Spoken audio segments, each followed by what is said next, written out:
And we are now joined by Travis Steele, Miami, Ohio head coach, heading into his third season with the Red Hawks. And let me ask you this, Travis. In an era where retention is becoming increasingly more difficult and the culture building is becoming increasingly more difficult for guys kind of at the MAC level, you have 5 freshmen becoming sophomores this season. And I think that's kind of a critical thing for guys trying to develop a program, develop a culture, and build from the bottom, so to speak. So how did you do it? How'd you keep these guys here? How'd you bring them all back? Yeah, I think number one, just finding guys that fit, right? I think fits everything, especially in today's landscape, whether that's from an academic standpoint. Try to recruit the breadbasket area as hard as we possibly can within a 5-hour radius of Oxford. And then it's guys that fit the culture and development. As long as those guys see that they're getting better, I think it's a lot easier for those guys to stay. And I think they all know, listen, we have a chance to be a really good team. And with the pieces that we're able to add from the portal and some of the freshmen that we're also bringing in, and with those guys returning, man, we got a lot of talent. Yeah, I love the mix, right? I mean, you get those 5 freshmen coming back. We know how freshmen, take a jump, hopefully, in between the freshman and sophomore year. And then you bring in these 4 transfers. And, the area. I mean, let's face it. That Midwest area better than anybody. You've recruited it. You did it at Xavier as an assistant head coach. Now you're doing it again. Cam Kraft, obviously, well. Suter, well. The one that I think honestly can help you because he was productive in the Big Ten is Woolfolk. He comes in, he gives you a big body, he gives you something a little bit different, experience at the highest level. Just kind of go through those transfers, those 4 D1 transfers, and what you expect from each of those guys if you can. Yeah, I think you hit the nail on the head, Jeff. You said, listen, I know all those guys. I'm not just going into the portal and just throwing something against the wall and seeing if it sticks. Not in today's era. I'm not doing that. I'm not jacking up our culture. I want guys that want to be here and guys that want to come here for the right reasons. That's extremely important. So, I'll start with Antoine, since you mentioned him last. Antoine, his high school coach actually played here. Back in the day, Chet Mason, he's the head coach at Brush High School. And, Antoine will give us an enforcer. He's physical, he's tough, he's skilled. He could be one of the best bigs in this league. There's no doubt about it. And then Cam Kraft, obviously I recruited him to Xavier. I think he's a guy that can really shoot it and score it.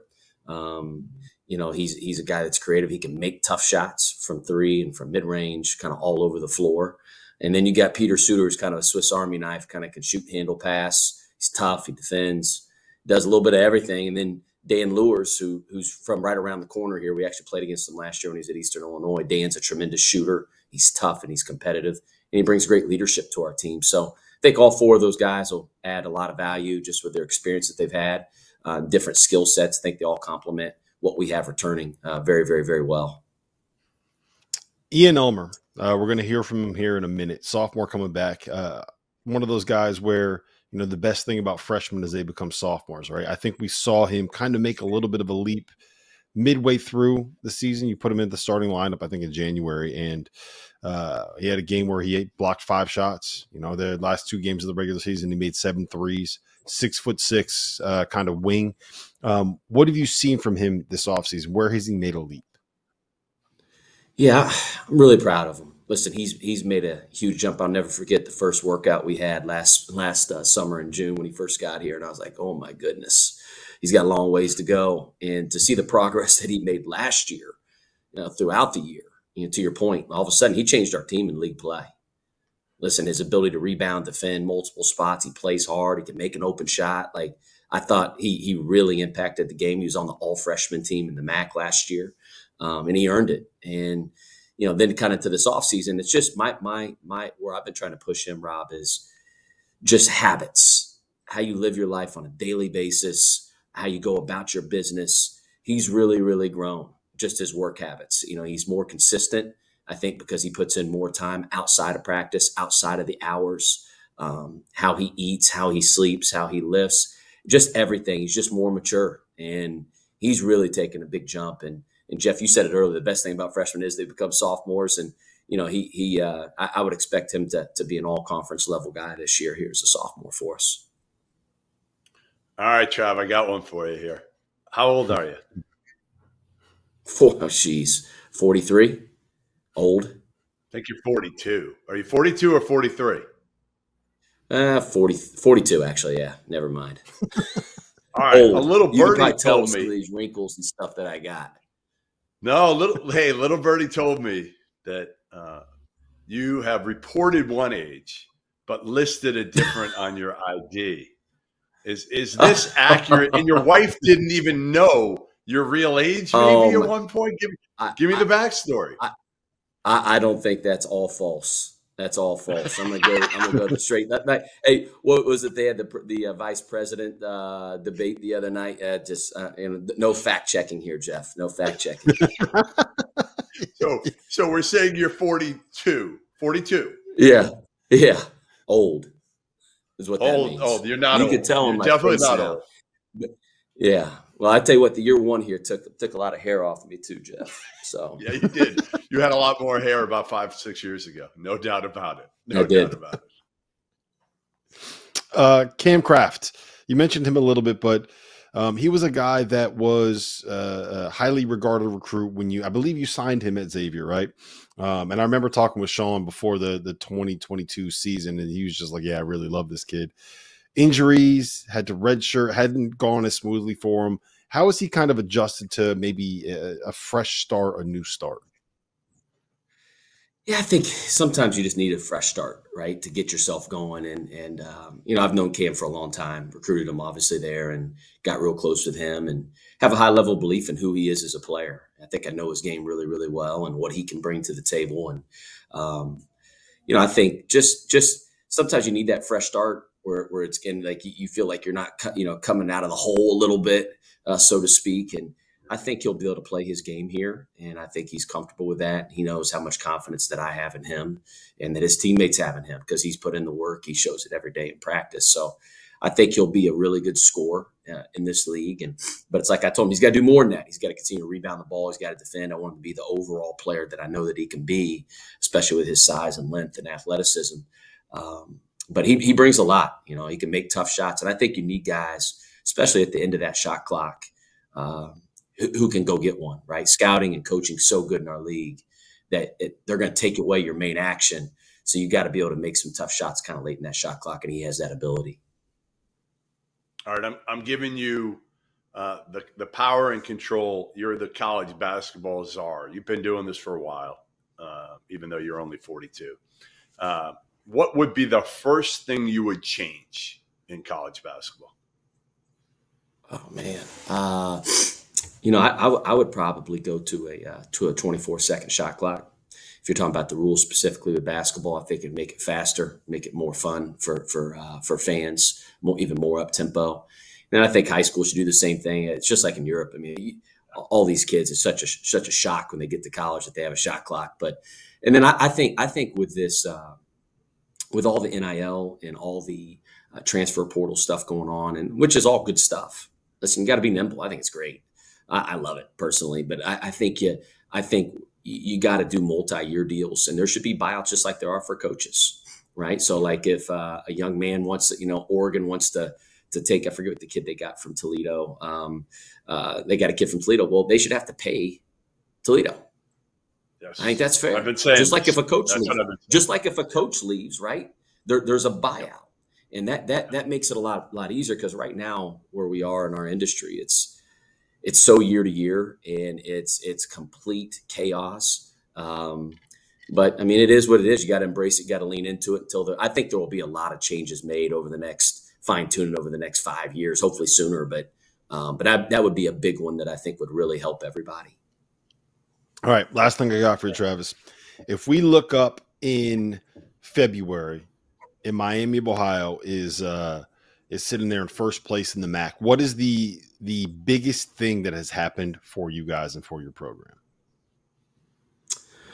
I think number one, we're really going to be able to score. Like I feel very confident in saying that we're going to score a lot of points and we're going to play really, really fast and we're deep. So can we, everybody likes their team right now. Nobody's taking a loss. Minutes haven't been dispersed. Shots haven't been dispersed. Can we keep the team and numero uno, and then all individual goals kind of secondary? But I think if we can guard, listen, we'll be able to win this league, and we're more than capable of doing it. We have the talent to do it. We just got to have the belief that end will carry us. Because I always say you got to win. The key to winning this league, being in here for 2 years now, going into year 3, is you have to be able to win when you don't shoot well, right? Like you have to be able to rebound. You got to be able to defend, and you got to be able to take care of that ball. Those 3 things will lead to a lot of wins. And then when you do shoot well, you're going to blow teams out. Quite honestly, if you do those 3 things really well. So just trying to teach these guys, continue how to win. But I would say that defensive end, can we be a top 3 defensive team in the league? Because I do think we'll be a top 3 offensive team for sure in the league, I would think, with all the offensive firepower that we have. Well, listen, man, we appreciate the time. It's great to see you. It's great to catch up. We're going to be hearing from one of your defenders, one of the guys that you hope will be able to kind of anchor that defense, and Ian Elmer here in just a second when we come back on MAC Media Day here on the Field of 68.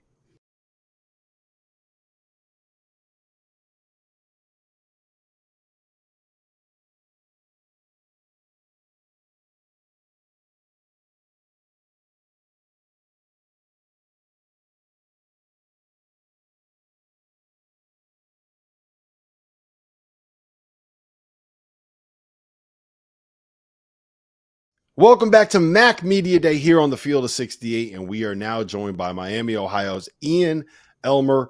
Ian, last year you moved into the starting lineup in January, and you never left the starting lineup once you got there. You kind of saw a little bit of, I don't want to call it a breakup, but you could see your improvement throughout the season. What have you done this offseason, and where's the next step of your game going to be this year? I'd say the biggest was just building like a base of consistent work. That's on and off the court, like what I eat, how I sleep, get it in for treatment, and then, like the work I'm getting in. So like I've been working on ball handling and just expanding my offensive game. I love how 5 of you, Ian, all came in together last year, and 5 of you are still there. Like that just doesn't happen, in this age of college basketball because of the portal, frankly. Did you guys at all talk in the offseason about that, about the decision that, hey, you know what, we want to stick together and grow and see what we can do with this program rather than looking elsewhere? Yeah, it was definitely a talk we all had. I think the biggest thing was, could we just buy in. We all knew like the 5 of us had to like make big improvements, losing some of the older guys, and then we all gained the experience of playing our freshman year. So yeah, and then just Miami just was a good place. They offered. I feel like what they offered here, we wouldn't see a lot of other places. Like we know we have a spot on this team. So yeah. We just heard your coach say that you guys can win this league if you're going to play defense. You are one of these guys, 6'6", versatile, can switch up, can switch down if you need to. It seems like he's saying, maybe subtly, maybe a little bit more direct when he's talking to you, but it seems like he's saying you're going to be one of the keys on the defensive end of the floor, which means you're going to be one of the keys to whether or not Miami can win the MAC. How have you worked on your defense, and do you feel maybe the weight of those expectations a little bit from it? I wouldn't say I do feel any weight of expectations. Like defensive wise, we do drills every day, but I've always gone like out of my way to guard the best player on like whatever team. So even in like the pro-am this summer I played in, like I went to guard the best player, whether he was a guard or a big, just try to get those reps in. All right. So rumor has it you were a pretty good football player coming out of high school. Yeah. What'd you play and offered by high majors, correct? And you were also, Rob's going to like this one because he's a big soccer guy. So give us a background on both football and soccer. So I stopped playing football my 8th grade year, so I didn't play in high school. But Taft, big football school, they used to bring, a lot of college football coaches in, like high majors. And to get me to play my senior year, the Georgia Tech coach, he pulled me out of class and he gave me a scholarship if I played, but I didn't take it. But yeah, That's and then crazy. soccer. I played when I was young. I played soccer when I was young, and then I was the best player on my team. I was just like more athletic than everybody, so I just used that. I scored like I don't know, like 30 goals in like 9 games. I heard it was 50. something like Wait. that. My No, it was not sources 50. told me it was 50 goals in a year. It was like 30. It was like 30. All right. It was like 30. What Rob position had in football 0. were you? Wide receiver. You were a wide receiver. Break down your game. Who are you closest to? Compare yourself to somebody in the NFL right now. Right now, right now, I don't know. 6'6". I always say like Julio Jones. Like you just throw me the bomb and go get it. But right now, I don't know. I don't know who I say. All right. So with some of the new faces that you guys have coming in, some of these transfers, who's impressed? Who do you see having an impact? What have you seen from, Cam and Antoine and Peter and Dan since they've been on campus? I'm definitely impressed by all of them. Like I didn't expect Dan to be the player that he is. He can really shoot. He's very tough. Twan the same way. Like he's a big body. Like he's strong. He go get. We got to keep him off the glass if he's on the other team when we're playing. And Peter, his leadership has been great, but like skill wise, he's a dog too. Like all around great. And then Cam just scored a ball like no other player I played with, honestly. All right. So where do we stand with the NIL deal with Elmer's Glue? How can we help here? Where does it stand? We ain't even got nothing started with him, but he started calling me that, so I feel like we need to get something going with Elmer's Glue. Definitely. Only glue I use, man. Only glue I use. But the thing is, listen, you do have to be an elite defender, I feel like, right? I feel like you got to be an elite defender to have any sort of deal with Elmer's Glue. So I think you got to prove first that you're an elite defender, capable of being, maybe defensive player of the year in the MAC. And then I think we'll help you here with Elmer's Glue. Yeah, definitely. And, I'm a glue guy too, man. I'm a glue guy. That's right. See?